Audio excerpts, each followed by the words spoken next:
We are now into rumor mill. We are now into crazy times because it is February and we are around 6 to 7 months away from seeing the Z Fold 4 pop up on the screen, shows its face to everybody, and the Z Fold 3 falls to the dust. Not really, but still a lot of people are going to be obviously excited for Z Fold 4. And now the rumors starts. We talked about yesterday how the first rumored is it's supposed to have a pen silo on the side of the Z Fold 4, which is going to be right here going down the whole length of the display. I don't know how logical that is or how much people will like it.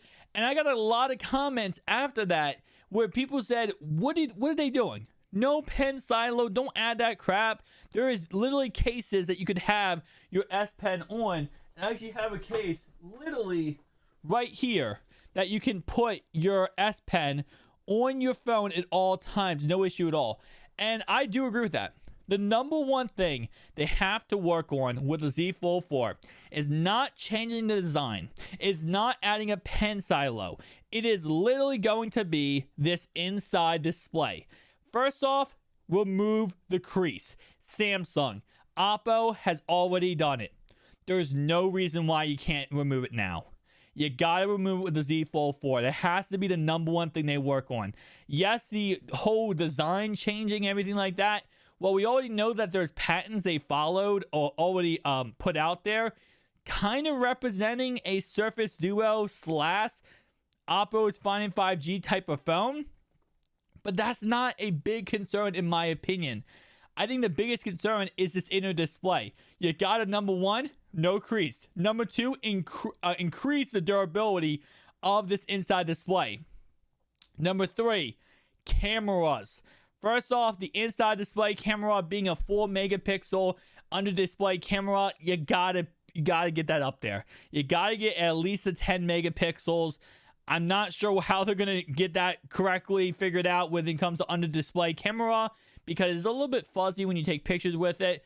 I'm sure they can figure something out there. And then the outside display cameras, the front being a 10 is fine, but having a 12, 12, and 12 on the back here is really just not cutting it, especially when you look at the Duo 2 that has a 12, a 16, and a 12. Oppo's has a 50 megapixel camera, and other cameras out there are so much better on smartphones. You got to get with the times of increasing megapixels.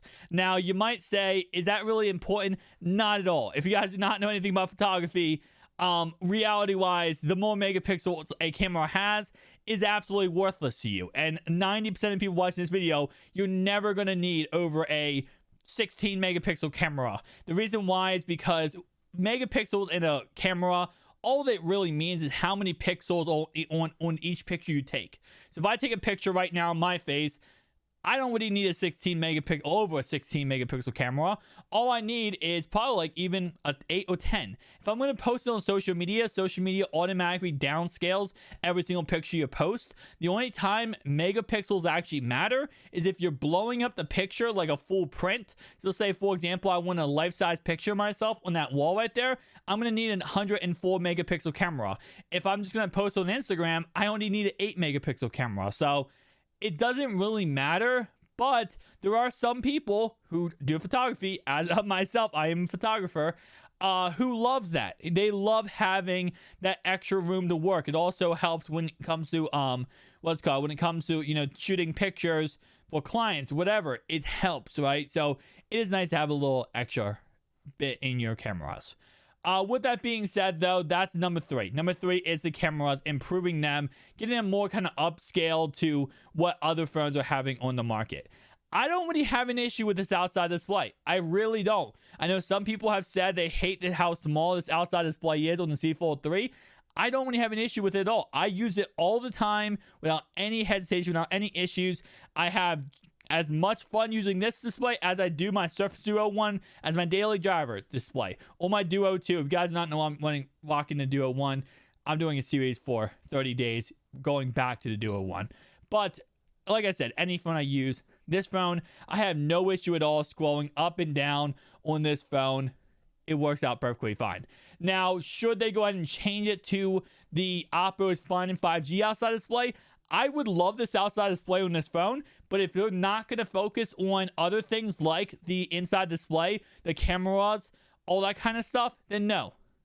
Like, this is probably number 4 on the priority list. You know, if you're going all those things, then yes, maybe if you want to make this outside display bigger. But I really think that they're going to go in a different direction, and they're going to release more than one foldable phone this year. And I think this could be a second foldable phone they release, right? A one that is more or less looks like a Surface Duo with an outside display. And I think that would be a genius idea by Samsung to continue progressing the foldable phone market by creating multiple different foldable phones. They had the flip and they had the fold right now. Make another one, make a clamshell phone. But when it comes to the Z Fold 4, just don't. The silo thing, I get the fact we're in rumor mill season and we're going to see a lot more rumors come out. Trust me, this is only the beginning. We're going to start talking about rumors of it having a tri-fold phone, right? Again, like I said, there's been crazy stuff going on. But at this moment in time, I say the top 3 things, again, are going to be focus on the inside display, make that creaseless, focus on the durability, and then focus on the cameras. And if they can get those 3 things mastered, I don't think anyone's going to have an issue with the Z Fold 4.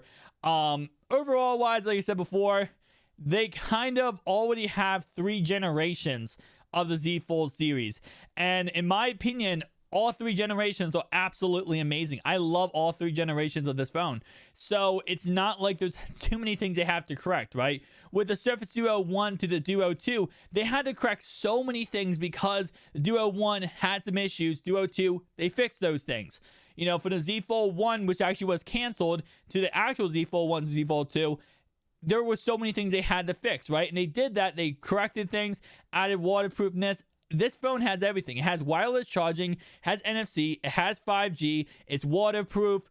You know, it's literally just one hair away from being a perfect phone, and that's the inside display. I get comments all the time about it, and I'm gonna tell you right now, I love this inside display. I have no issue with it at all. I have it literally mounted in my car. I use it like a little, Tesla mini screen in my car.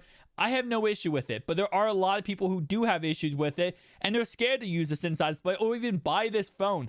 A lot of people are scared of buying this phone right here because of the fact the inside display scares the crap out of them. It makes sense because, yes, this is a plastic inside display. Yes, it's going to have fingerprints. Yes, you have to not baby it, but you have to be more delicate. And again, that crease, it turns away a lot of people too. And once Oppo said, hey, listen, this is all foldable phone without a crease, I think that just opened a door for a lot of people when it came to, this foldable phone market. They're like, wait, time out, Samsung. Why do we have to deal with that? Let's not deal with that anymore. But again, like I said, definitely tell me down below your thoughts and opinions, guys. And, I'm excited for this year. It's going to get a little crazy, though. Thank you guys for watching. I'll see you guys in the next one. Peace out.